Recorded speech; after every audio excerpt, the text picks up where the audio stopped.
Today I have Christy Campbell, the owner and founder of FitMe Community, a place for women to lose weight, get stronger, but most importantly, be empowered to change their life. Christy has a very, very interesting story, a very powerful story, and I've known her for 5+ years now as a professional and a friend. So this is a really cool interview, especially because she lives in Washington State.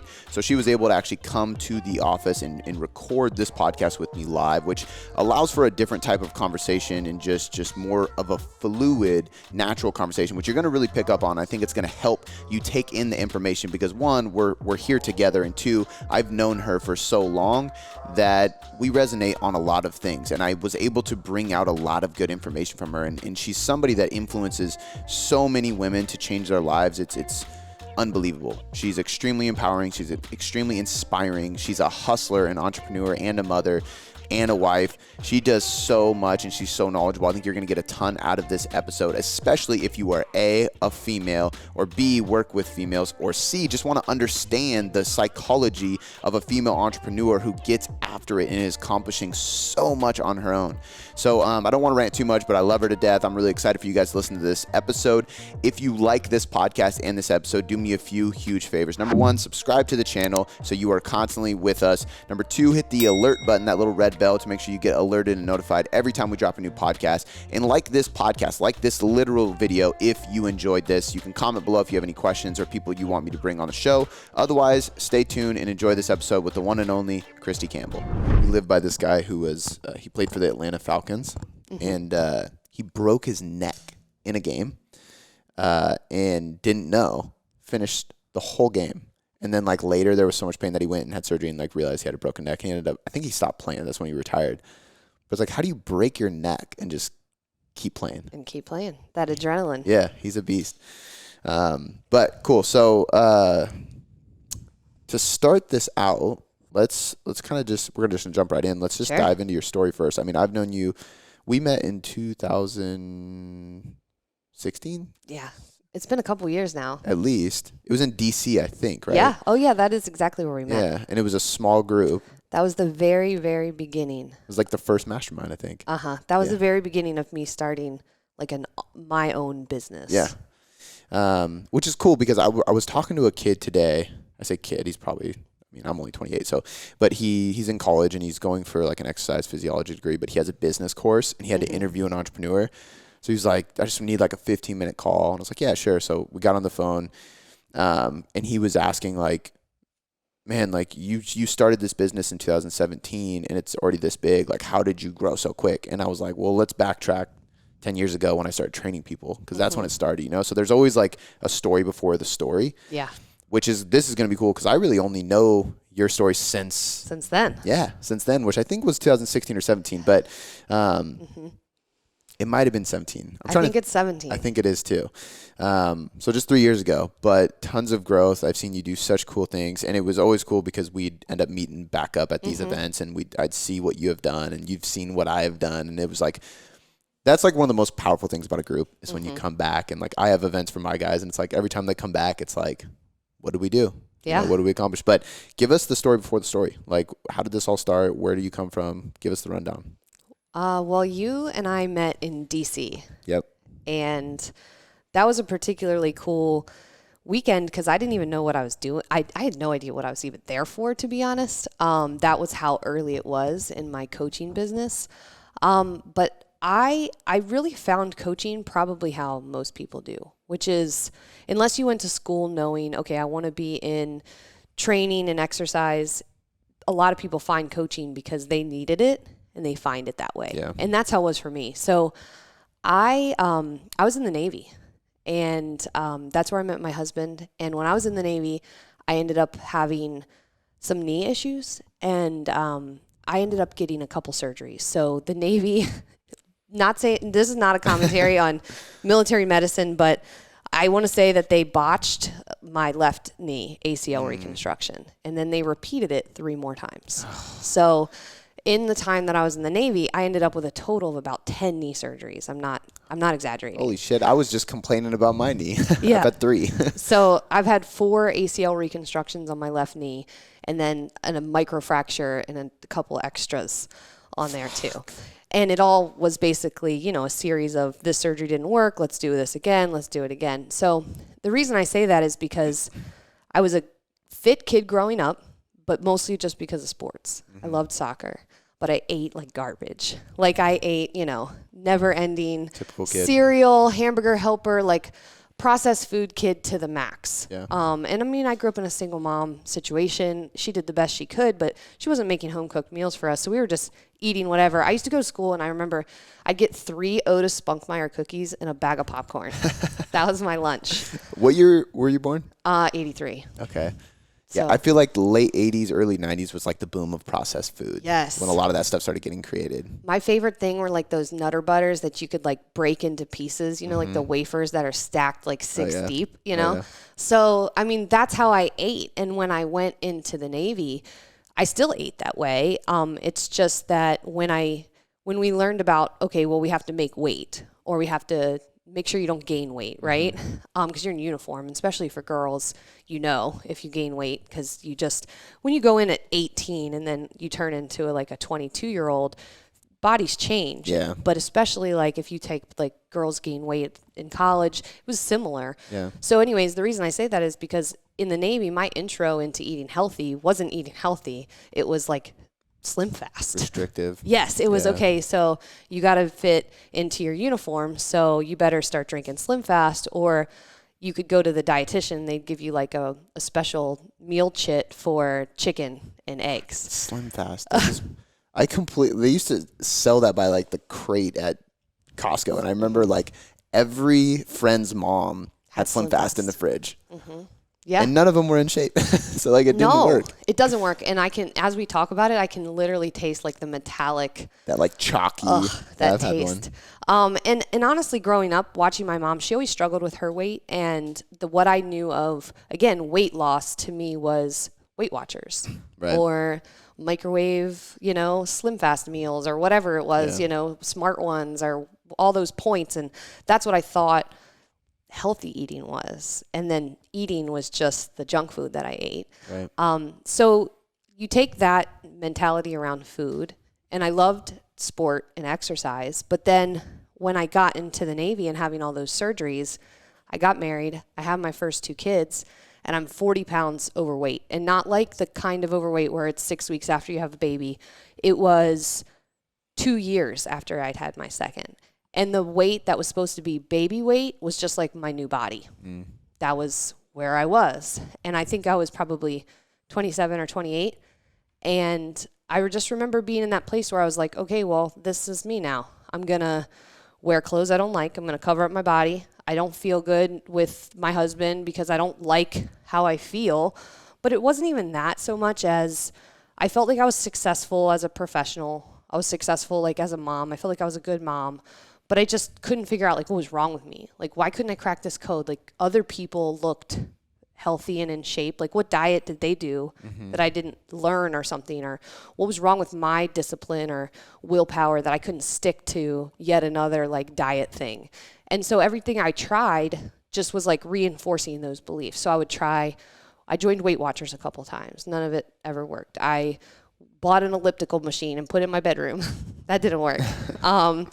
I remember ordering like Brazilian butt lift off of a infomercial, like when they still sold stuff off infomercials like that. So I bought that. I remember getting a Wii Fit thinking like, okay, this is going to help me. You know, I'm going to do this Wii Fit. I remember joining like an MLM company that had a shake challenge because I was like, I'm going to be one of these success stories. Like, this is going to be me. Yeah. And it was all from the right intention, but I was missing the piece, right? It wasn't that I was like looking for the right diet and I just hadn't found it yet. I was missing the actual thing. Yeah. Two pieces. One, I didn't know how to actually eat healthy. So no, I had never seen that before, or to change my lifestyle. I was still looking for the fix. Yeah. But two, I hadn't come to that place where it was like any sort of ownership over it. I still felt like there was something wrong with me and I needed somebody to fix it. And I was like looking for that fix, like very genuinely, but I didn't have that place where it's like, oh, this is on me. Like, I'm going to have to be on this journey. Yeah. So I was super stuck. And like, again, remember I had 10 knee surgeries. So I was like, I can't even exercise this weight away if I wanted to. I thought all of the things that I enjoyed, like soccer and stuff, were no longer possible for me. Go ahead. Were you say something? No, I think like a lot of times people almost look at like dieting like it's an on off switch. And I think it kind of sounds like that's essentially the trend you got into. I did the same thing. But it was what you said resonated with me because I remember people asked me like why I started my journey. And it was because I remember looking in the mirror and finally owning what I had created, which was something I really didn't like the look of. I was overweight. I wasn't healthy. I never played sports, never trained, smoking too much weed. It was just like partying. It was just a bad place to be at as a young adult. And I remember looking at myself and just literally talking to myself in the mirror and being like, dude, what are you doing? Like, I hate what I see. And I accepted it. And I was like, I can change this if I want to. And I'm ready to change it, It's so funny because nobody really talks about that being a key part of physical change. But I feel like the change that has to happen where you own it and say, like, I'm not a bad person. I don't have to hate myself, but I'm how I got here. Yeah. And like how I choose to live every day is how I created this body. And so changing that is how I get out of that. And in that moment where I was stuck, I didn't have that realization. It came a little bit later. But that's where I was. I was in this place where I didn't like my body. I thought this was just going to be mom life. Turns out when you're a mom, you just don't get to like feel good anymore. I didn't think that fitness or fun was accessible anymore either. I thought that exercise was going to be something I did only to lose weight. Because the fun part of exercise was gone. Like that was like back when I could play soccer and do those things. And obviously in my head, quote, I can't do that anymore. And so it was sort of a disconnected feeling from my body because I didn't feel like me and I didn't know how to get it back. So my husband left on deployment right about then. And strangely enough, for me, this has been a theme. Things that should be really hard and a good reason to not do something tend to be a really necessary catalyst for me. So he leaves on deployment. I move home to my childhood home in Salisbury, Maryland, which is like on the eastern shore of Maryland. I move into my mom's house with my 2 babies. So they're like not even 2 and not even 4 and 2 labs. Big dog. So this was like not easy circumstances. No. And my husband's gone for a year. And I think to myself, okay, I'm gonna get in shape. Like I am going to lose this 40 pounds and get back. So I join a gym and I start doing step aerobics classes. Cause again, I was like, not that step aerobics is bad. If somebody's listening to this and they love it, hey. Step aerobics is fun, but it wasn't the reason I was doing it. I was doing it because I was like, this is what I gotta do. Yeah. I was terrible at it and I hated it. And you should not do exercise you hate. Yeah. I always talk about like program design. And I always say like the number one factor you should consider is enjoyment. Everybody talks about volume and intensity and exercise selection, all that stuff. It's like, are you having fun in what you're doing? If you're not, then you're doing the wrong fucking program. Exactly. And so that's why I say that I didn't like it. Not because it's bad, but it just wasn't for me. I was just doing it. But what really happened for me is I met a personal trainer. He was just a coach, a regular guy, not like some fancy high tech, like super, exclusive dude. Nope, just a regular guy from my hometown, a coach, a true coach. And he invited me to his outdoor boot camp class. And I was like, absolutely not. It is cold outside. It's raining. I have these little kids. Like, why do I want to go outside to like be in the dirt, and do this class when I could just do step aerobics? And he kind of pushed me. He was like, no, come. You're going to want to come to this class. Come. And I ended up going. And it was awful at first, like really bad. I couldn't do any of it. I literally could do not one push-up. I couldn't do anything. And my knee, again, like especially at this point in my life, it was a big thing that held me back. Like I was like, I can't do X, Y, and Z because of my knee.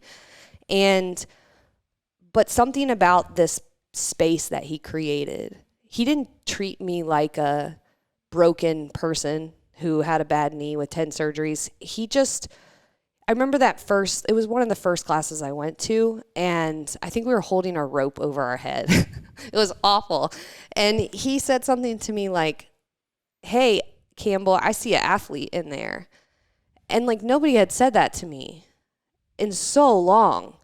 And it was just that little bit of coach that I needed. And he, again, it wasn't anything special. His class, we had like the most busted equipment. It was outside stuff. Yeah. Who knows? I probably did the worst deadlifts you could imagine, you know? But going to his class, he taught me how to lift weights. He like encouraged me to eat real food. Told me like I shouldn't eat out all the time. I should only eat out like once a week. I should drink water and eat protein and like basics. What we think is obvious now. Yeah, basics. And then I just went to his classes and I worked with him and I worked my butt off. And then the weight came off. And it, again, he changed my life because he gave that back to me. And it was not, again, it wasn't because of some fancy program. It wasn't because of anything other than he was just a coach that I needed. And so that, like, I quit everything that I had gone to college for and, you know, spent time learning. And I decided to get my certification as a personal trainer. So I did, like, the online, you know, ISSA. Yep, that's what I did. Yep, I got my ISSA personal trainer certification. I started training a couple people for free. And, you know, it'd be like, at this point, you could be like, well, the rest is history. And then she goes, right. That's not how it went down. I had to move. So Josh comes home from deployment. I'm a newly certified personal trainer, never trained anybody for real. And we move out to Washington State.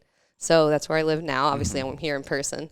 And my husband gets home from deployment, and I'm like, guess what? I'm going to be a coach now. Like, I know I used to do all this other stuff. I'm not anymore. I'm going to be a coach, and I'm going to start my own outdoor boot camp class in Washington in January.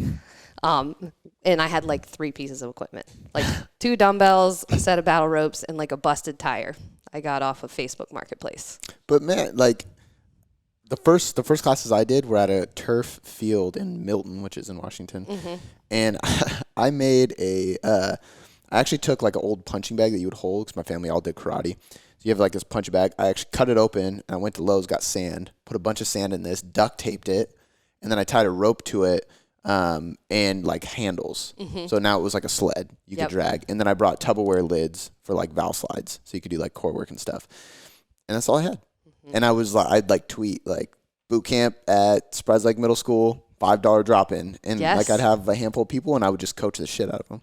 That's what it was. That's what started it. It was a drop-in. And what was funny is I didn't know anybody because we just moved out here. Right. And so I started trying to promote my class on Facebook. Where were you, Bremerton? Or no, we're near Everett. Okay. Oh, there's a base in Everett too, right? Yep. Yeah, okay. Mm-hmm. That makes sense.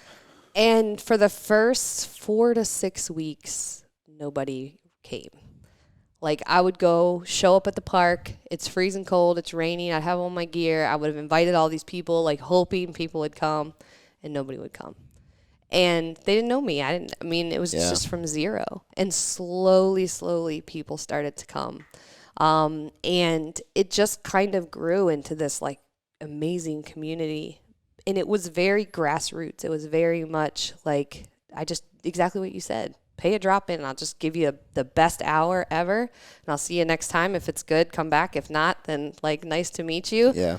And that's how I started coaching. But I say that nobody came at first because they really didn't. And I was so on fire from what this coach had given me that there was no way I wasn't going to keep trying. Right. To me, there was no alternative. It wasn't like, oh, well, let me wait till summer when it's a better season. Or like, let me go get 6 more certifications and then see if people will come. Or just excuses. Right. Or let me make some better friends who can invite the right people to come. Luckily, I just, out of straight ignorance, just kept showing up. I didn't know what I was doing at the time. I was just show up. So on a business level, like I think it's funny right now that, you know, there's so many people that do business coaching and all this stuff. And I help with some of the stuff, so I'm not saying it's like a bad thing. But a lot of times they almost put too much focus on business systems and business plans and financial plans and targets and analytics at the very beginning when this person doesn't even have their feet wet. And to me, I'm like, man, if you look back at even the people that made it and now are teaching people how to do business stuff, if you look at the beginning of their journey, it usually started with ignorant passion. Mm-hmm. They were just like, I just fucking love this and I'm going to do it. I don't know how it's going to make money. I'm not having people sign contracts or guarantee No. they're going to come back. I'm undercharging, but I'm just going to do it. I'll figure the rest out later, and I don't care what anybody says. And that grows into something where you get to a point where you're like, okay, I need a business system because now I have too much shit going on. Yeah. How do I manage this? And that's when it becomes a business. It's not sustainable long term to operate like that. But most of the time, at least when you're starting something, just do it. The not quit is the defining factor on whether or not you're going to be successful. And then not letting some of the things get in the way that can occupy your time. Like, did it matter that I didn't have a credit card processing system? No, because people found a way to pay me $10 and I put it in a zipper envelope, you know? Yeah.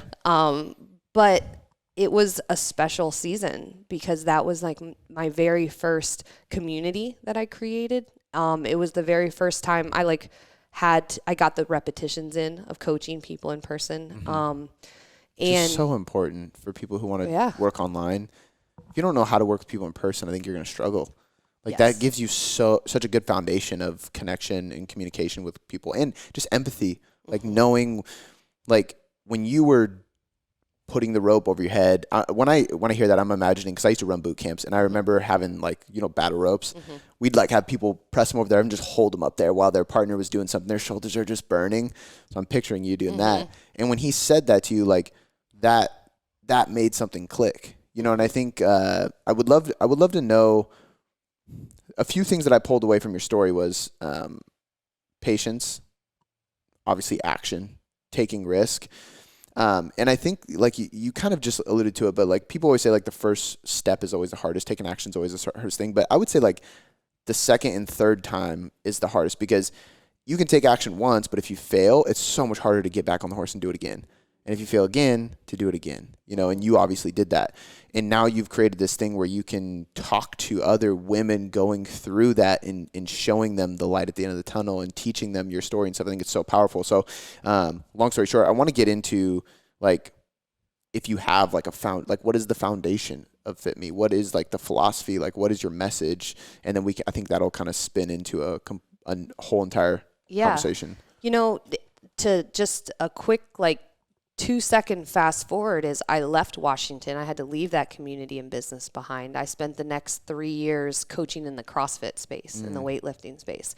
So I ran a gym in Maryland, which was a great experience. Again, so you went back to Maryland. Back to Maryland, had to leave my business behind, back in Maryland coaching. And then I knew we were going to leave again. And so that's when I started looking at nutrition. And I was like, okay, well, I can coach nutrition wherever I am. I don't have to leave it behind anymore. So ultimately, that's how I met you, because I had just put my toe in the water of I'm gonna coach people online, and I'm gonna build my own business so that when I move back to Washington, I can coach wherever. And I spent about a year and a half building a one-on-one nutrition coaching business. We primarily used macros as a tool. It was, a very responsible, and I say responsible because there's a lot of hack versions of coaching, but I felt like we did our very best effort of providing one-on-one coaching. I grew a small team. It grew, which was awesome. But 18 months into it, I was like, this isn't it. And around this time last year, I scrapped the whole thing. And I said, you know what? I don't want to do that anymore. The part of my soul that was changed with that coach back in the day wasn't changed because of these advanced one-on-one nutrition coaching protocols. And even though I see an important place for them, that wasn't my passion. And I said, I want to create a community for women online who want diet-free, real habits that work for their real life, so that when they have the curveballs thrown at them, I have to move across country, or I get a breast cancer diagnosis, or, my kid is going through a learning disability, or I have to take care of my parents because of whatever, or I go through a divorce, or whatever life throws at you, that you actually have the foundation of real habits that will work. And so the mission of FitMe shifted from providing, we were doing one-on-one nutrition coaching, to now we create diet-free, sustainable habits. And so the women that join us, we don't do one-on-one coaching. This is a community. You get a coach who helps you, But ultimately, the entire purpose of it is to rebuild foundations. So yes, people lose weight, and yes, they're going to fix their relationship with food in their body. But the way that we do it is to completely like upend the way they think about food, the way they think about boundaries, the way they think about their body. And so we use the most simple and basic tenets, and that's all we do. It's the simplest program you could ever imagine, and then we just apply it to real life, and that's my coaching system. I think the only thing I can think of is it like takes balls to do this, which is kind of obviously not the best way to frame this for you, but like to stop that far in when you're being successful and being like, nah, this isn't it. I think takes so much awareness. And that's something a lot of people, even like if we go back to your weight loss journey, like that whole acceptance piece that we talked about, you have to become aware, and then you have to accept it, and then you have to want to change it. And for you to change that far into the game, I think is it's respectable, but it's hard. It is hard. You know, and I think that ultimately, and this is a really good thing to ask you about. And one of the reasons why I'm so excited about this is because we do run completely different style of coaching. Like you said, like I don't want to do deep dive nutrition specific, and that's what we do, you know, and that's what changed my life. That's why I'm so passionate about it, is because I had to find a mentor who was a science geek for me to get into this and to change my body and to figure out what sustainable results would look like. But my point is one of the hardest things that I've experienced as a business owner and in the era of influencers and all this shit is to avoid comparison. And I've done a really good job of kind of just like putting my blinders on and ignoring what other people are doing so I can just keep focusing on my mission ahead. But I think you shifting is a good example of staying true to that, right? Because you came into it, and I'm not saying that comparison led you to do it that way, but you just follow the examples that you see. And so I was like, I want to be an online coach. And I saw the examples of one-on-one online nutrition coaching. Coaches that I respected were doing it in a certain way. And I still respect them. Yeah. I still think that it's a very valid way to coach people. What came through for me, and it took time to figure this out, was that wasn't what my person needed. Yeah. And so even as I like start to talk about what I believe and why FitMe is on this particular mission, it might not be for your person. It might not be for you. That's totally okay. Yeah. But I know what I needed back when I was stuck. When I was 40 pounds overweight and I was completely lost from myself, at that moment, what I needed was some basics. I needed someone to tell me that I'm supposed to drink water. I'm not supposed to go eat fast food all the time. Yeah. That I can make real food plates. I didn't know how to do that. I'd never learned. And that I could create boundaries and prioritize myself, and I could still be a good mom, and I could still be, you know, successful at other things, but I needed to take ownership and prioritize that. That was like the mental reframe that changed my life. And then you put that with a community of people, that was the magic. So it's like the simplicity of it was all I actually needed to lose the 40 pounds. Would it have been enough to get me on stage or to compete competitively or to like see my optimal body or physique? Probably not. But was it enough to like change my life, to lose the extra body weight, to like find that inner athlete again? It was. And I think anyone who coaches knows that that's true. Yeah. The majority of your weight loss for someone who's overweight is going to happen from the basics. And then you fine tune it with, you know, but people use different tools. So it's not to say that you can't lose the weight using different tools, but having those boundaries in place and having the community as a glue was everything. And so looking at what my person, someone who's stuck like I was stuck, and then looking at how they are trying to use either diet gimmicks, they're still stuck in that place where they're trying to do the payday loan, you know, or they are using advanced protocols that do work, but that don't work in their real life because they can't apply that consistency. Yeah. They can't get past the 30 years of dieting they've already done. They can't like figure out how to do that and also eat with their kids. They can't figure out how to do that and then also go on vacation and come back. So I saw a need for something different. Something that would actually give people, I call it bullshit goggles. Like if all the diet culture nonsense is like bullshit, if I give you goggles, now it's not going to get in your eyes anymore and you can just like do your life. Yeah. And then there is a place when you have that foundation in place, the whole world's accessible to you. Then by all means, like pursue everything your heart desires. Do a sprint triathlon, like compete in this and that, or just like be happy hanging out with your kids at the pool. But you can access it when it's like, when you have that foundation. But without that foundation, you're just like one bad day away from starting all over and being stuck. Yeah. I'm going through this course right now, and there was like a whole presentation on pseudoscience.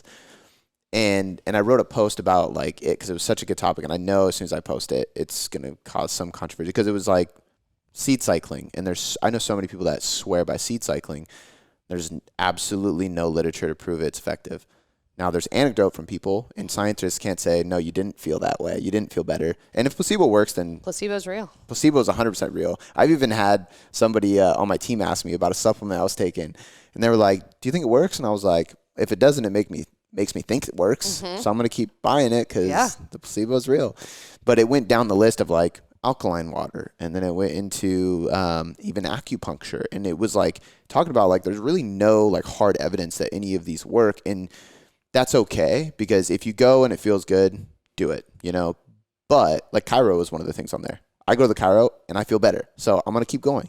But the point of it is like there's people out there like selling these fad diets and selling these pseudoscience gimmicks so hard and making these false claim promises that it makes it even harder because as people who do value research in real like evidence-based information, you really can't call them out too much because if they're like, well, look at my clients, it worked for them. And you're like, well, fuck, I can't say it didn't because they look leaner, you know, but did it just create a bigger deficit? Where were they at 6 months later? You know, because like there's always the rebound effect. So I think it's so important. Like I love the bullshit goggles thing, but it's so important for people to come out and actually talk about that stuff more because I always look at it like if a plumber came into my house and started like talking pipes with me, I'd be like, dude, I have no idea what the fuck you're talking about. So why should we expect the everyday person on Instagram to understand nutrition information? They don't. I mean, I didn't. I went to the Naval Academy and got a master's degree before I learned how to build a plate of food, you know, that was actually healthy. Yeah. I thought I could drink diet soda and slim fast my way to a healthy body. I had no clue. It didn't matter that I was like educated or a good mom or a nice person or anything. Nobody had told me those basics.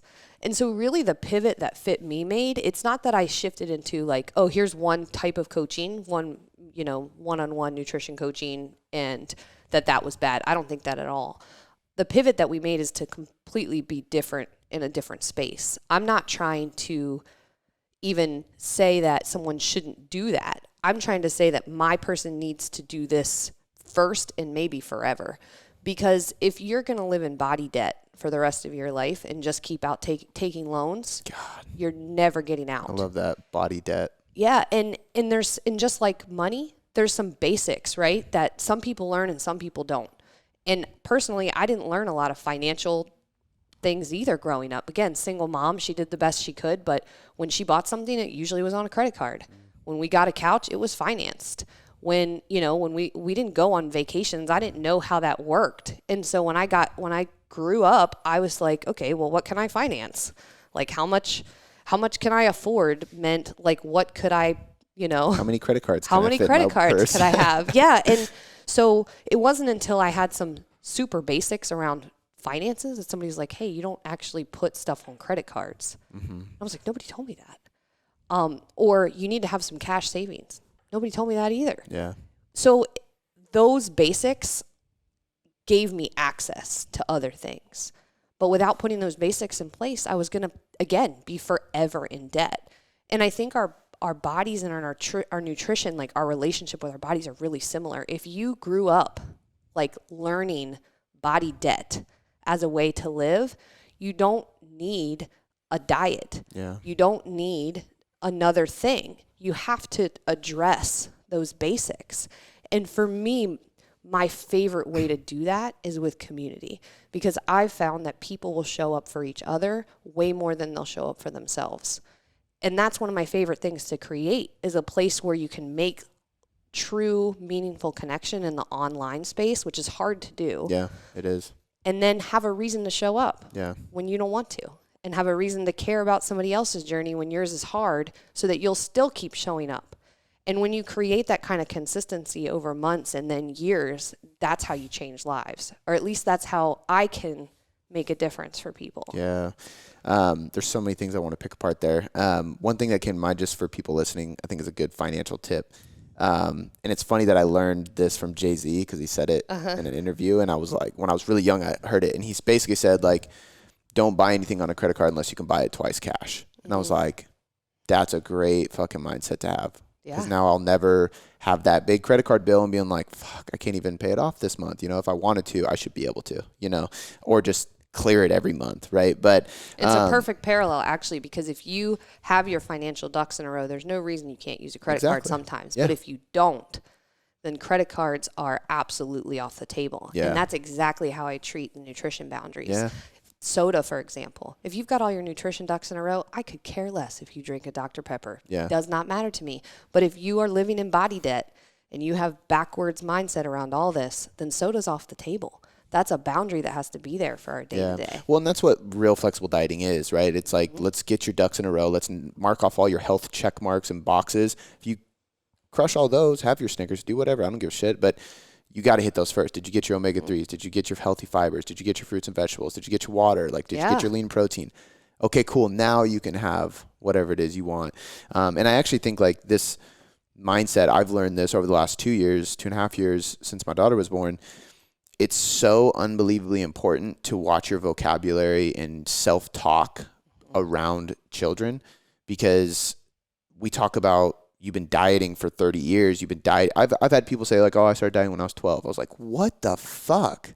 Why? You know, and like we've had clients that have been like, hey, can you help my kids? And I'm like, yeah, but they're not touching MyFitnessPal. They're not touching Macro. They're not doing any of that. Like, let's just teach them about real food, and they can eat whenever they want, however much they want, but it's just, let's aim for whole foods majority of the time, because otherwise it just creates such a bad environment for the kid to grow up in. But one of the things I really wanted to touch on with you today, and you really started kind of hammering home with your community, is accountability. And I think what you said is basically the epitome of accountability, right? Accountability is so valuable. I feel like it's undervalued. Do you think that a lot of people neglect that, or a lot of people don't, maybe not even accept that? Even for you, like you were searching for things that you could do on your own, and it wasn't until somebody else reached their hand out and like, just let me help you, and then everything changed for you, right? And I think there's so many people that, I don't know if they're stubborn, I don't know if it's just like ego, but they won't take the hand. They won't just get help. But that help is accountability. 9 times out of 10, that's going to make you leap and bounds, go way farther. I think a lot of times people are just afraid that they're going to fail again. And so accountability, which should be a positive, ends up feeling like a negative.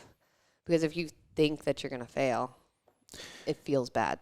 And that's another reason why coaching like this is so important, because you have to have judgment-free coaching, right? Even so Travis, our media guy here with us, his fiance started working with one of our coaches, and she was talking, her and my wife are really good friends, and they were talking about like her experience.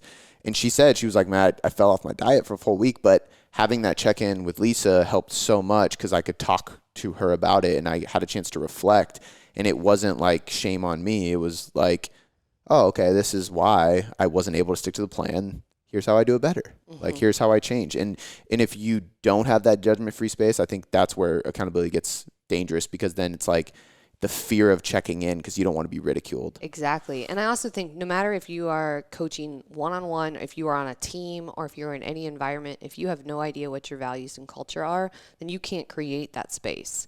And so inside FitMe, like a year ago when I flipped the whole business, you know, one of the very first things we did was establish what our values are. And I've heard you talk about yours before, like what your core values are, but that's how you create that. And so thinking about that and sharing it with your clients from the very beginning, hey, one of my values is X. Like, I want you to show up no matter what. Like, consistency is the most important thing to me. So even if you had a bad week, I want you to show up. Like, whatever you pick, honesty. Like, you could pick any number of values, but having those as sort of waypoints for the people that you're coaching makes such a big difference, because then they know they're not going to be judged then. So for FitMe, like, our values are realness. Show up no matter what, even if it's been a bad week or a bad month. We want you here, not unfiltered. Yeah. Connection. Connection's more important than other things for us, and then resiliency. And so if it doesn't help you on your worst day, then it's not a thing that we pursue. And again, that's by design. And not to say that there aren't a ton of other good values, but those help shape the community and that accountability piece. Because then people know how to come when they've been successful and how to come when they haven't been. I think creating your core values is so important, and it's such a non-nutrition thing that relates so much to a nutrition or training client. I remember, do you know who Martin Rooney is? I know the name. So he was big back in the day of like, I mean, he's still well known, but he was like the man in the fitness space for like seminars and stuff like that. And he was doing a private seminar for us at the gym I worked at. And he was like, all right, we're going to like, I want everybody to create their core values. You know, you can have up to 10, but you don't, there's no limit, just your core values. And I was the first person to raise my hand. And he straight up called me out. He was like, you just think those words sound cool. And I was young, and it was true. I was like, loyal, committed, hustle, like just like random shit. And he was like, would you die for those things? Like, can you say that you haven't done it? Like, you haven't gone against those rules in the last year? And it was like, fuck, no. And he was like, on day 3 of this seminar, I want you to come with a real list. Because right now you're just spitting out words that you think are cool. And I was like, man, that is really powerful. And it went from like 10 cool words to like 3 things that I really believed in, and I could honestly say that I live my life by. And I think that's really important for people to do, is like really, really think about what those words are and live by them. Mm-hmm. Because that's the only way you have any type of clarity or direction in life, period.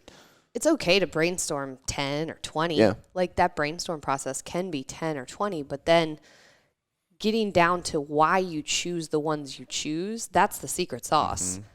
The uncomfortable reason why this one matters over that one, why does honesty matter to you more than consistency? Like, well, that's a hard question to answer. So answering that matters. Yeah. It's so funny because my son, I have two boys. They're almost 9 and almost 10 and almost 12. So my 9-year-old, he's an old soul. And he says the craziest things sometimes. Very like strange ways he looks at the world, and it's really, really cool. And this morning he said to me, so we rescued 4 puppies last week. A totally different story, but we basically have 4 Mastiff mixed puppies at my house right now. They're going to be big. That we rescued, and they're babies. They're only not even 6 weeks old. So cute. Yes. My brother has a Mastiff, but he's like full grown, massive dog. So Henry goes, that's my son, he goes, which one's your favorite? And I was like, buddy, I like them all. And he goes, well, you can't have more than one favorite. And he meant it. And I was like, oh my God, how does he even know that? He knows the definition of the word favorite in a way that like most of us don't think, oh, I have all these things are my favorites. Yeah. No, he's talking about it like we were talking about priority.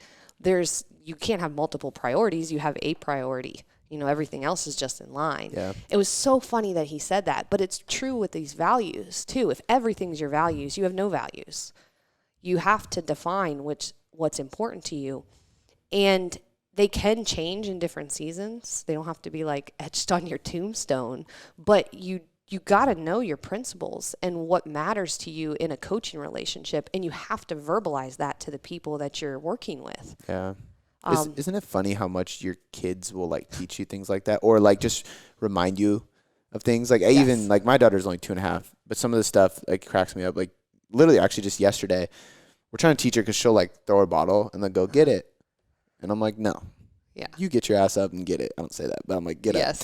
So her bottle was like across the room. She was laying in my bed with watching TV with my wife, and she's like, Dad, and I know what she wants, but she knows how to get my attention. So she goes, Cody, because I hate when she says Cody. Oh, no. And I like storm in there, and she's like, Cody. And I was like, my name's Dad.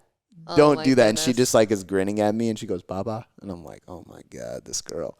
Oh, kids are crazy. I do have to say, my boys are 9 and 11, but I have an 18-month-old daughter. Yeah. I feel like I left her out of that story. But yes, I completely get it. Your kids see the world from that fresh perspective, and I love that because it's before it's jaded, before we have like a lot of expectations and like weird things and dogma attached to it. They just say things. Yeah, especially with like COVID and everything, like the way that they can still have fun, still have an imagination, not let things bother them. It kind of like pulls you back, and you're like, okay, big picture, I have a healthy, happy family. Like, I need to chill. let the anxiety calm down. One thing I want to ask you is about your niche.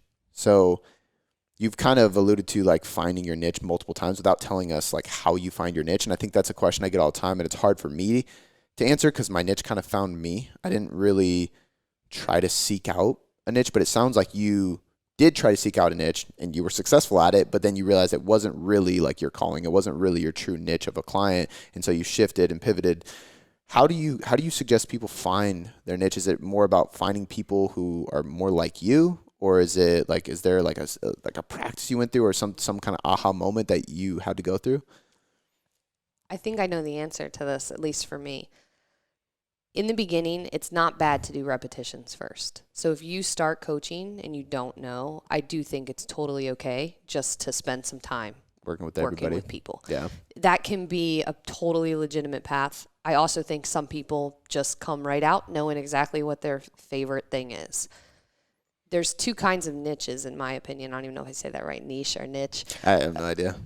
One would be something that you feel like this is the only thing I want to do. So like a coach-driven thing. I am passionate about whatever. I'm passionate about powerlifting. I love it, love it, love it. I could talk about it all day. I'm just going to do that because that's my niche. I want to work with powerlifters. That's valid. I also think there's another one, which is how I found mine, which is the biggest possible delta. So I liked a lot of different things. Like I liked personal training. I liked boot camp. I liked weightlifting. I liked, CrossFit. I liked nutrition coaching. I liked all of these things. And I found joy in doing all of them. And that can be really hard. I know a lot of coaches feel like that. I like all these things. I liked coaching gymnastics. I liked all this stuff. So then I was like in this position where I said, where do I need to be? Where's my place in this whole world of helping people be better and be happier? And I asked myself, where's the biggest delta? Where's the place where if someone came to me, I could say, you are 1,000% in the right place. I can take you from point A to point Z, not A to B, not A to C.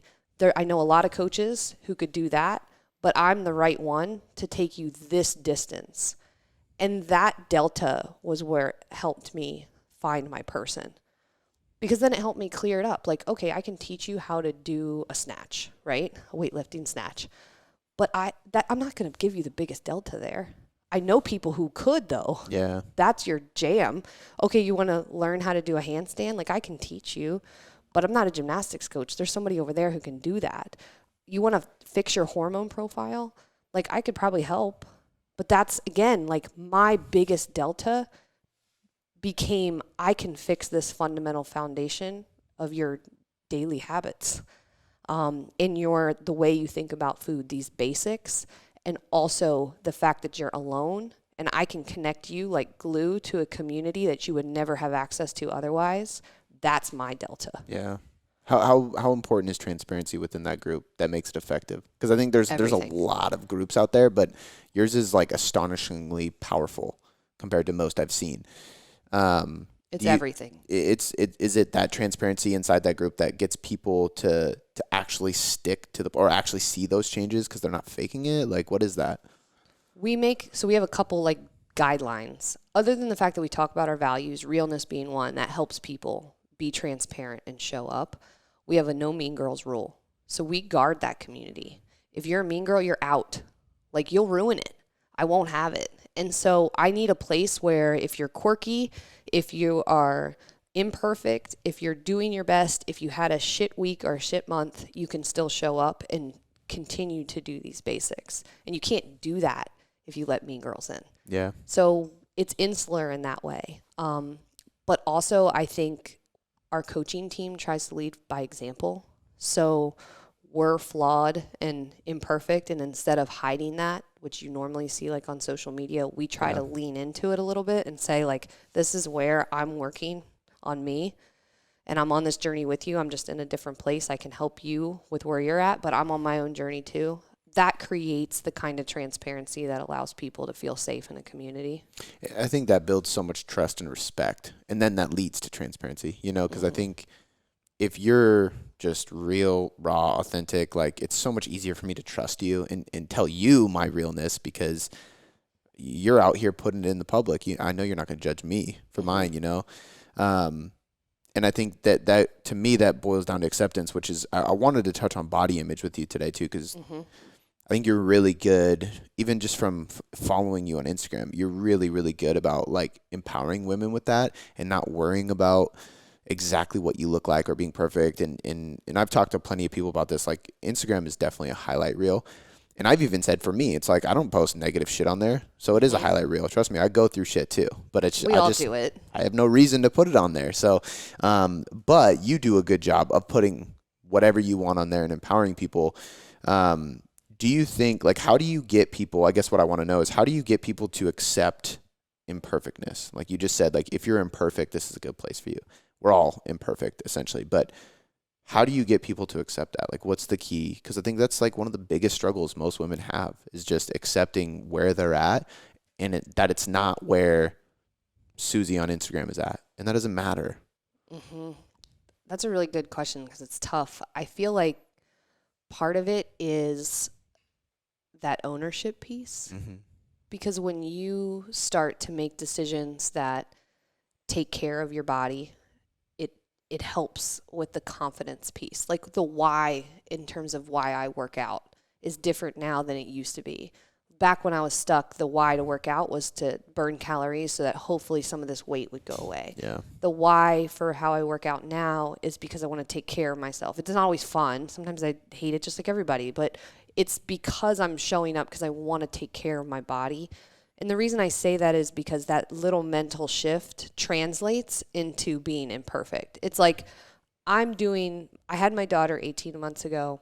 I'm working out consistently. I'm eating well. I'm doing the very best that I can to run a company and be there for my family and all of that stuff. And I'm still probably 7 pounds or so away from where I was before I got pregnant. My body does not look the same, but I'm doing all of those things. So then it's like, well, why can't I be in a picture right now? Why am I only worthy before and after?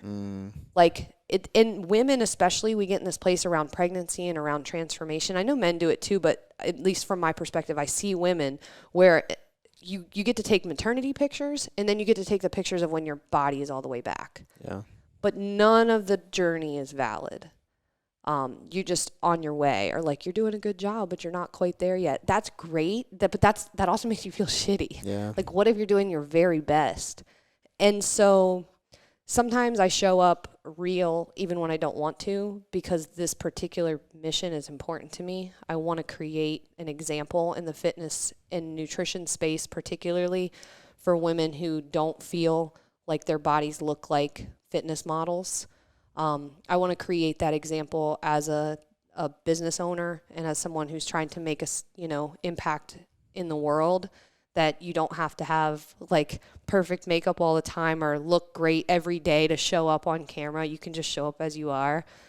So sometimes, even if it's uncomfortable, I do it deliberately, because I feel like there's too much of the alternative, which is like this fake, I'm not worthy until I'm perfect. The journey didn't matter. Now I've got this after, and I'm perpetually afraid I'm going to lose it again. If we're constantly embracing this, I'm still on a journey, then when you do get life curveballs, because you're gonna, then it doesn't throw you off anymore. You're just in a different place. And so I try to set that example, because I think we need it. The social media has been amazing for connecting people together, but it's also been really toxic, particularly in how we view what bodies should look like.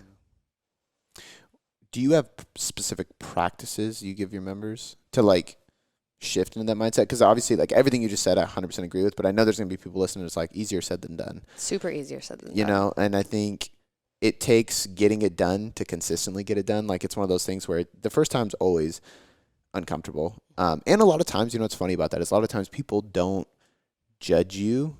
You judge yourself, so you project your judgment and your stories onto what you think other people will think, and that's never the case. Like, I even had, like, I'm working with a guy right now, and one of the things that, like, he's been really good about trying to, like, pull me away from work. So it's like, hey, man, if you want your business to grow, you need to get out of there a little bit more, because you need time for yourself, not just for your girls, not just for your business, but, like, for you. So I started playing guitar again. He was like, all right, in 60 days, you're playing something on your Instagram. And I was like, fuck, all right, man. assistant went on maternity leave. My schedule got completely changed. I was doing all this admin work that I haven't done in over a year. Like, so it's just been crazy. I haven't been playing. So like, but that accountability, I was like, man, I can't really play a song on Instagram right now. I can't do it. And he was just like, all right, well then hold the guitar and tell him why that you fell off. And I was like, fuck. All right. I got a ton of responses about how like people were like, man, this is so motivating. Thank you so much. Like I relate to this. But while I'm filming it, I'm like shitting my pants. Like, fuck, this is like, so hard. I suck. Like, this is horrible. Like, I don't know what to say. I'm embarrassed. None of the things that went through my head were actually what people were thinking. I guarantee. It's like people in the gym that are like worried about what they're thinking they look like. And then that person's actually worrying about what they think they look like. And it's just like this crazy loop. But do you have practices that help people start acting the way you're talking about and start shifting? You mean like coaches or just people in general? Coaches and people in general. Like, I mean, like there's got to be some kind of, I mean, I love, like, there is no hack, but I love like people coming on the podcast and being like, this is what my routine is like. These are the affirmations I tell myself. This is what I journal, because this keeps reigniting that fire in my head to be that way, to be transparent, to be real, to be open, to be honest, so on and so forth. So almost always it's the twisty thing you don't want to say. So say, for example, and I'm just thinking about this from like a person who writes things and puts it out, like whether it's content or you're thinking about coaching, and maybe you start typing up a blog or something, or you type up an Instagram post and you write it and you're like, that's pretty good. It's a thing. But then that little thing that's in you that's kind of like itching, that you're like, definitely not going there. That's usually it. And so that would be an example like in the content creation space. Like, so maybe, you know deep down that you've actually been lying on your MyFitnessPal. Like, you finish it, you close it out, and then you have like 3 scoops of chocolate chips. That's the thing you should talk about. Yeah. That's the real piece that will bridge the gap for people to know you're human. But that's not the thing you want to talk about. You just did a whole, Instagram post on how to, calculate your day's targets and meal prep accordingly. Super helpful. But the real piece was the fact that you lied to yourself on your MyFitnessPal. That's how I would think about that in terms of coaching or creating content, is like when you find those itchy little hiders, you don't have to just blatantly share everything in your head. That's not helpful either.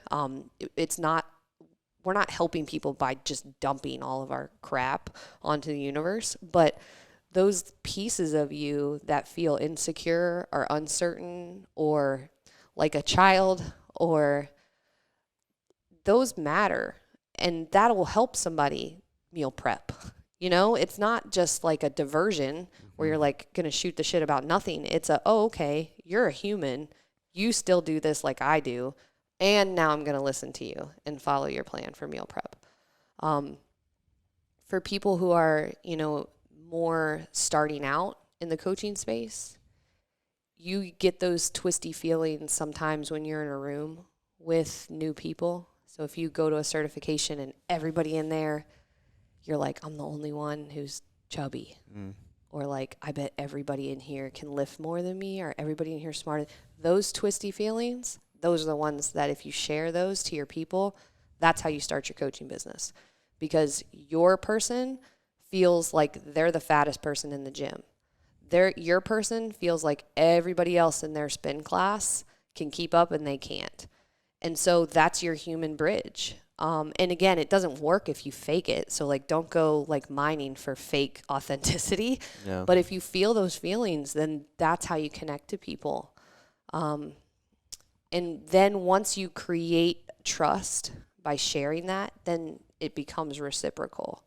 And someone's willing to share with you, why they had what was the real source of what held them back. You can like say something as simple as, okay, I want to drink my water. I want to drink water every day. And they're not good at it. Well, you can play in the surface for a long time. Or if you have an authentic relationship with someone and they trust you, you'll find out real quick what actually is the problem there. And so it's important in so many reasons, but if you're actually in the business of people and helping people, you have to show up as a human. Yeah. I think that a lot of business owners and young coaches try to strive to be an influencer, but you should strive to be, and it's funny you just said human, because I was going to say you should strive to be a human who creates influence. Like, influence is a good thing. And the term influencer should be a good thing. It's not necessarily anymore because we know that there's a lot of people that are just influencers. They're not really helping. They're not really showing what real life is like.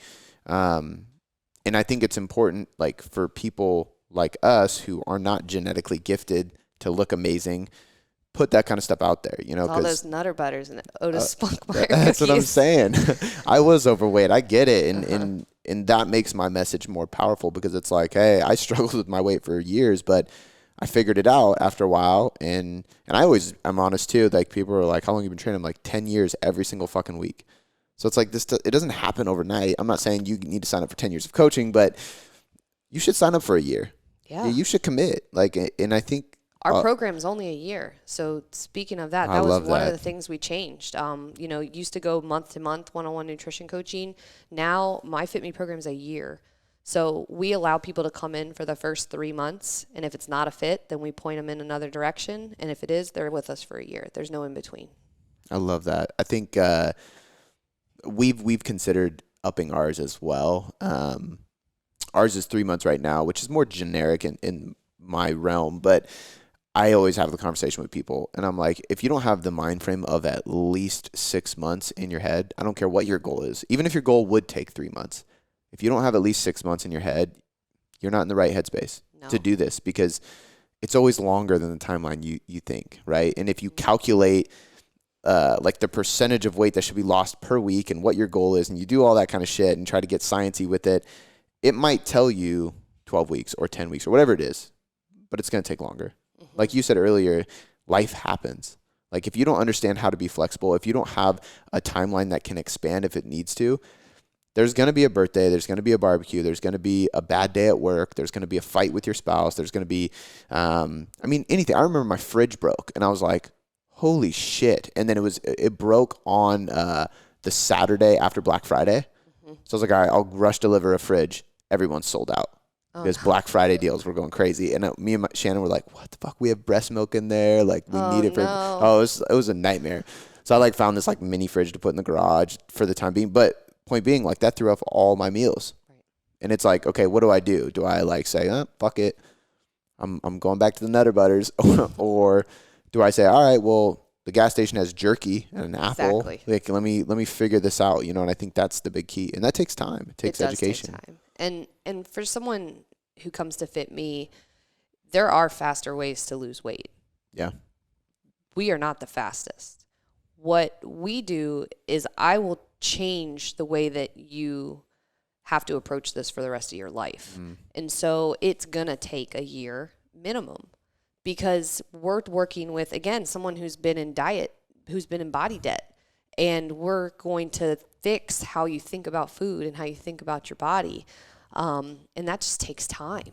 And it's a continual practice. It becomes something you have to devote time to, just like training. I mean, you're not going to get strong without continuously being on that journey. You'll probably be 90 years old and still doing some version of training. Yeah. Because it's just a part of who you are. And so for women, especially, you lose a little bit of who you are sometimes when you have kids, and sometimes even as you fight your way in a professional space. I just know so many women who give up on the physical part because they think they can't have it. They think okay, well, if I'm going to be a successful professional, I've got to throw myself into this. I have to work extra hard. I have to be there longer. I have to sit here through lunch. Maybe the guys go and work out during lunch. I'm going to sit here at my desk because I'm going to be available. Or you get there early and then you feel stressed because when you get home, you got to juggle the kids and you're like, I feel so bad. I'm already gone all day. I'm a shit mom because I'm working. There's no way I can go to the gym now. And so you just stay. And that piece of you just gets pushed because you think that you can't have that. Yeah. And so to change the way that you, without quitting everything and just saying okay, well, now I'm going to zen myself into a happy body, you have to figure out, how do I actually take care of myself and create a happy body that I can live in and thrive in, and also be a mom and also be a professional. And sometimes it takes boundaries. I can't even tell you how many women have come into FitMe, either into our coaching program or into like my mentorship program who've ended up leaving their jobs because it turns out it's not compatible. And they just needed permission to pursue something that was. But again, it's like that doesn't happen in 6 weeks. No. You have to rebuild piece by piece, but you don't want to sit on the sidelines while your kids are in the pool because you don't want to take off your clothes because you feel like you're too fat or you look dumb in your swimsuit and like you'd be embarrassed, or you don't want to have to wear jeans to the barbecue because you'd rather be in shorts, but it's so hot but you can't stand how you look in shorts. Like you're missing it. Yeah. And even just the things about, work, like it sucks to feel like you're a successful professional and you're working your ass off, but you can't crack the code on this one thing. You're going to be perpetually overweight, and it diminishes your confidence. It diminishes what you're willing to put yourself out there for. So you're missing it. And so, I mean, to me, that is the whole reason to do any of this. Is just to give people back those things that they're missing.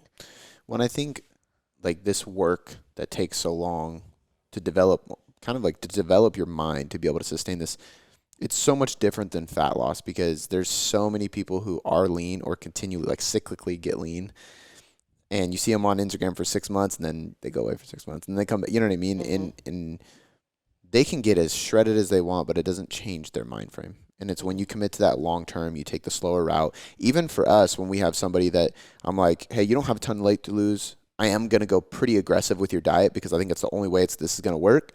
But I still want you to commit to 6 months. And it's like, why? And it's like, well, because we're going to be aggressive and then I'm going to pull you out of it. And I want to show you how I do that and why I do that and how long I do that for. So important. And then we're going to put you back into it for a little bit longer to get there. And then I'm going to pull you out at the right time to show you what that looks like. And I have one guy that reached out a few months after he was done. And I basically was like, hey, here's your reverse diet plan. This is when I want you to adjust. This is how you know to adjust. This is how long do it. Like I broke down everything for him. He sent me a picture and he's shredded and he's eating way more food. He's like, dude, everything step by step you gave me is working. Like this is so great. And I'm like, that's what this shit's about. You were with me for 8 months. We got through a bunch of different phases. You learned a lot. I gave you an exit strategy. And then you come back 3 months later and you tell me like it's working perfectly. But it's because you committed to that long term and you accepted the educational piece and you let me talk to you through these things and connect with you. That's one of our core values as well, is connection. Another one is authenticity, which is very similar to the realness one. But it's so important for people to understand that. You gave him back that. You gave him back eating more and feeling like he had a better life. And that's why I have such a heart for anybody who's in this coaching space, to give people that connection back to their body, to let them be more empowered to live life better. And we can all have different flavors and versions of that. But at the end of the day, I think a lot of coaches get hung up on, well, my audience size isn't big enough, or I haven't had enough education, or I haven't had enough whatever. You can matter to a handful of people and change their whole life, it'd be worth it. And so once you accept that I use that rule like in my mentorship program, is like, if what you're doing, if it was good enough for just one person and that would be worth it, then that's a good place to be. Yeah. But if you're like, oh, this only matters if fucking 10,000 people care, scrap it. Yeah. I did exercise with one of my mentors the other day, just a couple weeks ago. And we were like scoring different aspects. And it was like, how much do you care about what people who know you well think about you? So like Travis, my family, people like that. What about people who don't know you? So like you walk into a room, it's a bunch of new people you never met before. And then what about people who kind of know you? Followers, podcast listeners, stuff like that. And then what's your score for yourself? Like, what do you think, like how much do you care about what you think about yourself? And that was my lowest score. And it was like such an eye-opening moment. It was like, damn, I'm doing too much based on trying to please others or trying to be this thing that I think others need or want me to be. And I'm neglecting myself. You know, and it doesn't mean like you shouldn't spend your life or your time trying to be somebody for somebody else. Because I do a lot, and it gives me power to know that I can be this person for this individual that I care about. You know, like that's important. But if I'm not like caring about myself or what I think about myself, or even like thinking, I talked to somebody about this and they're like, dude, I've never even thought about what I think about myself. I've never even given it the time. I'm like, because you're too focused on what other people think of you, you know? And that was such an eye-opening moment, because you start realizing like, okay, like going back to taking care of yourself, it's like, what do I need to do to take care of myself?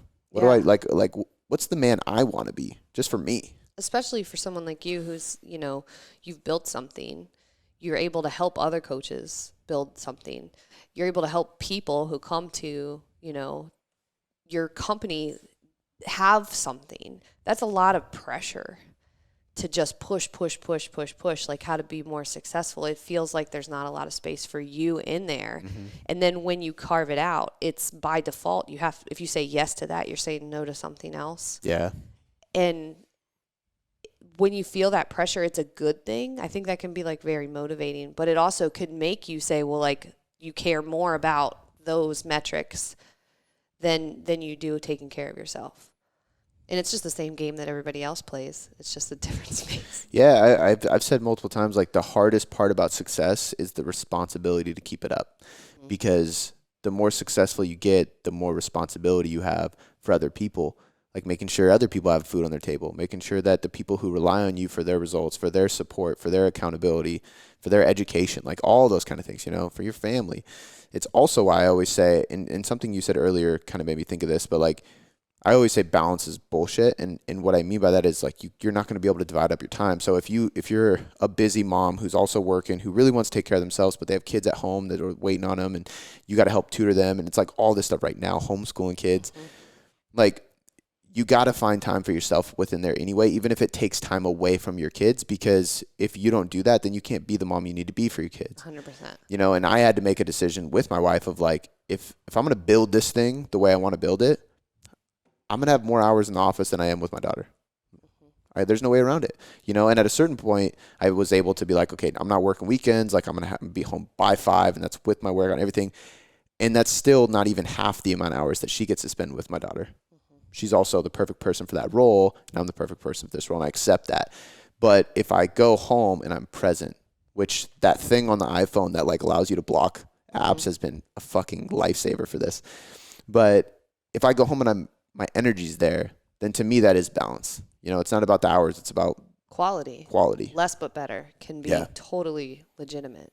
And I think just when you're here and you're doing coaching and you're building this, you are able to, if you're not operating on the validation metrics, if you're just doing it because of that passion, the same reason that you like came out of the jump, and did your boot camp class, those things will make it so that when you do go home and the time is less, it'll still feel okay. Yeah. Because you'll be like, okay, this time is less than it could be. I've made this trade-off, but I can be present and be here with her now. And then this is what I'm doing, something that matters. But when I think it starts to feel hollow is when you're operating off of like either fear, you're constantly operating off, what if I lose it? What if I go back a month? What if I like my numbers go down? And you're operating that way, or you're operating off of like, how many likes did I get? How many new followers did I get? How many new signups? Those metrics, if you spend all your time doing that, you're going to feel shitty when you go home. Yeah. That's the damn truth. And it's hard not to get sucked into that. It is hard. It's very hard. Numbers are powerful across weight loss, across business and money, across follower. Oh my God. Like I feel it personally. I mean, growing this year, FitMe's been amazing. We have this incredible community. I have a coaching team. We're growing. And with that comes that fear. Oh my God, what if I make a misstep? Like, what if I don't push hard enough? What if I make a wrong decision? We're looking at how do we duplicate these communities. So like looking at the potential of building additional FitMe communities and licensing. I wrote a certification this year. All of that sounds amazing, except if I start operating under the pressure of like, what if I lose it all? What if I do this? What if I can't? Then it's just fear. Sometimes I actually think about building this like I'm climbing a wall, and I think about just breathe and move. Each step is like its own step, not, okay, now I'm real high up, or now I'm, at the bottom, where you're trying to like measure your distance from where you started, as opposed to just like being in the moment and breathe and move. And that helps me half the time because it allows me to do things that are unknown or scary. When I start to feel like, oh my God, I'm scared, like I'm imposter syndrome, I shouldn't be in this room, or what the heck are we talking about? Like, why am I here right now? That's what I go with, breathe and move. Like you're just here at this moment. And And then other times I just tell myself, you know what? If you fall down, you're just going to start climbing again. Yeah. And that's okay too. And that removes some of the pressure, because then I'm like, okay, well, if I had to rebuild this whole thing from scratch, I could do it. I would do it. And so then again, it allows you to make decisions without having to put, is this the perfect thing in the perfect moment and the perfect time? Yeah. It like circles all the way back to that boot camp class when all I had was like a dumbbell and a used tire and some battle ropes.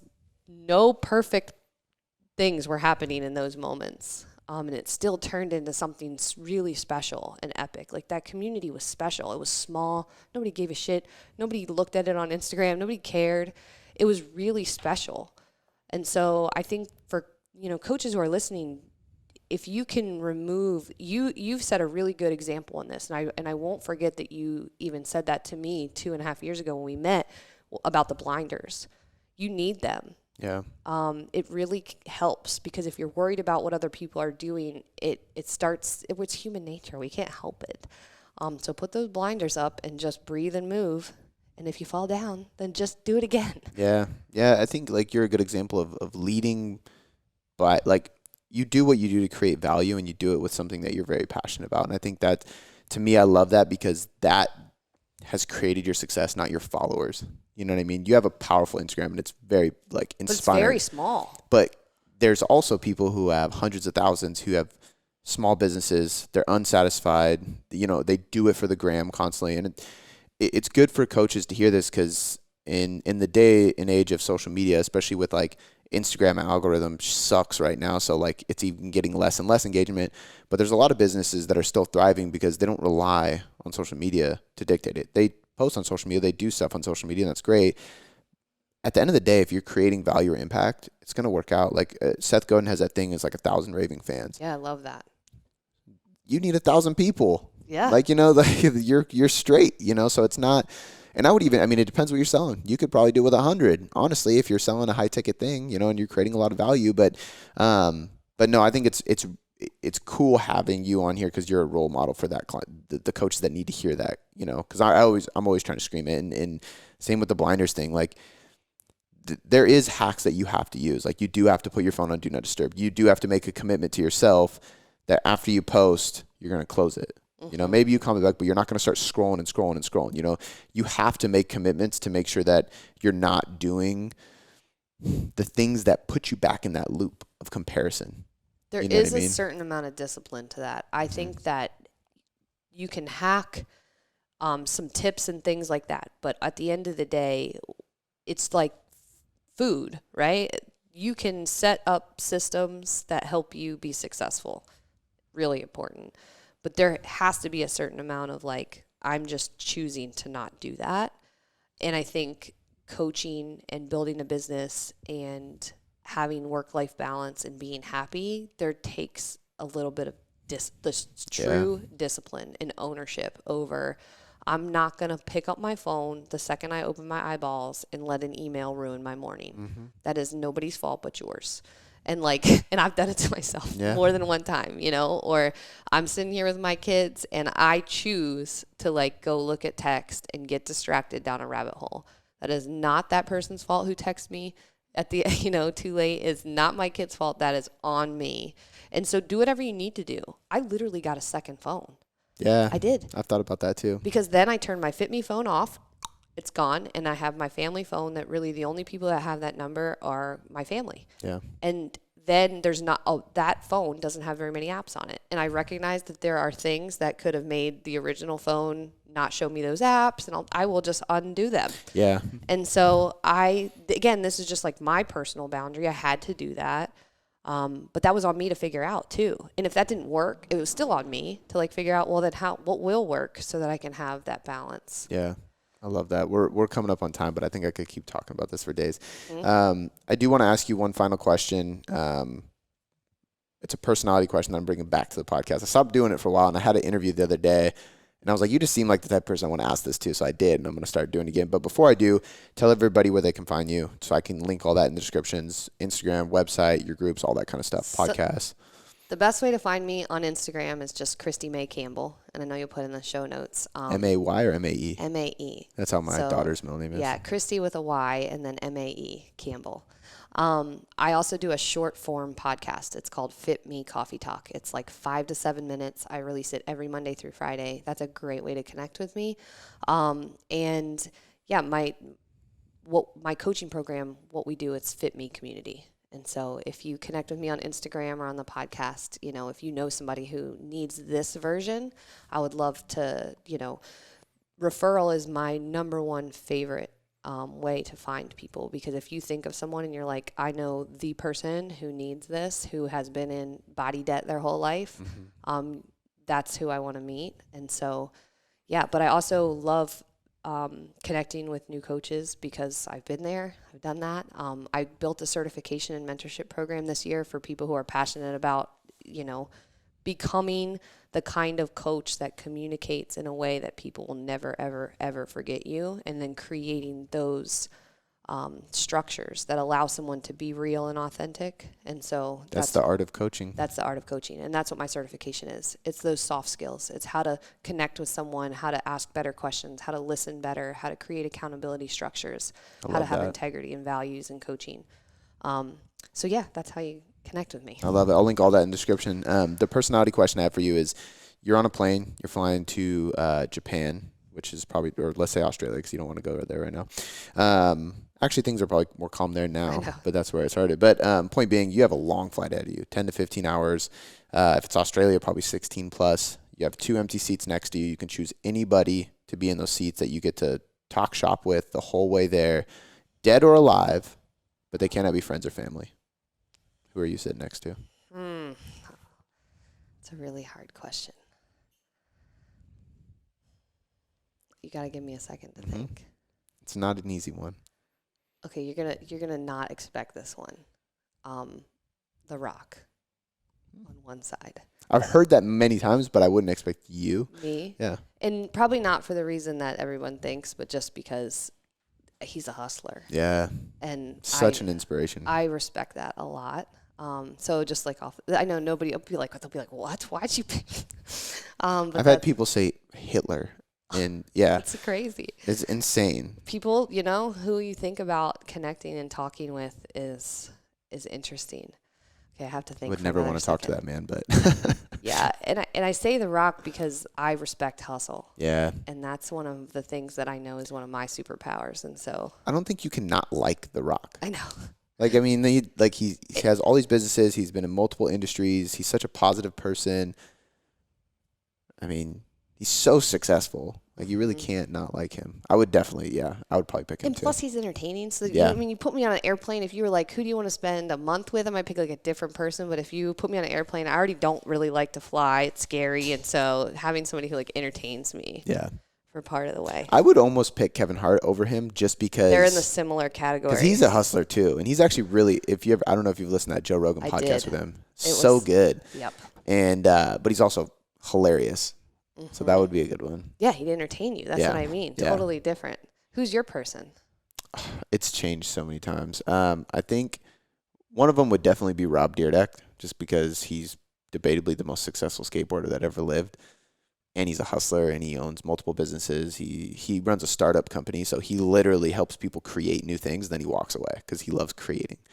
And I'd probably throw Kevin Hart in there now that we say that. Probably them too. Entertainment. Yeah. I think I could know who the other one is, and it's not for political reasons. It's for pure, what I've read about him is something that I want to be able to be good at myself, which is Bill Clinton. Oh, okay. So the reason I say that is because... And again, no politics aside, I would not talk to him about politics. I would simply watch how he connects with me and how he makes me feel, because everything, and again, we're not talking about like sexually. So if that's where you guys went with that, that's not what I mean. What I mean is everything that I've read about him is he is a master of making you feel like you're the only person in the room. He remembers details. Like this man who, was at the top of what would be considered power and success was able to make people feel like they mattered and to have deep connection. And that is something that... I didn't know that.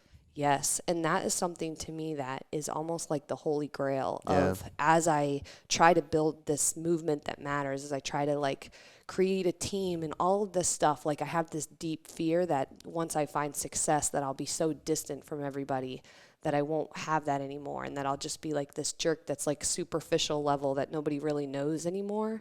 And so that's why I would pick Bill Clinton, because I've read that about him. I love that. I've heard a lot of people say the same exact thing about Arnold Schwarzenegger, and that he does I've heard that too.